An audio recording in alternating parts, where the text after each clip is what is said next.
Les chrétiens ont perdu la foi dans la réincarnation et avec elle toute manière raisonnable d'envisager la continuité de l'existence, soit dans ce monde, soit dans les deux mondes qui lui succèdent. De là sont nés certains écarts d'imagination et certaines affirmations insoutenables, par exemple l'idée blasphématoire et terrible que l'âme humaine souffre de torture éternelle pour des péchés commis pendant une courte vie terrestre.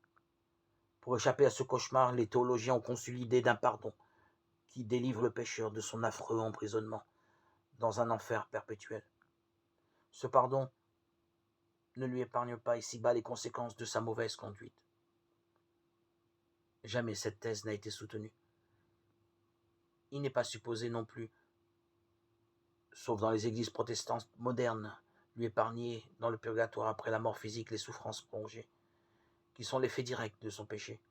La loi suit son cours sur la terre comme dans le purgatoire, et dans ces deux mondes, l'affliction suit le péché comme les roues suivent les bœufs d'un attelage.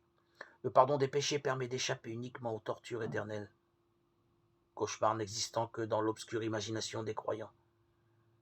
Nous nous demandons même si les théologiens, après avoir déclaré que l'enfer perpétuel était le monstrueux résultat d'erreurs passagères, n'ont pas dû trouver un moyen d'échapper à un sort incroyable et injuste, et déclarer pour cela l'existence d'un pardon tout aussi incroyable et tout aussi injuste.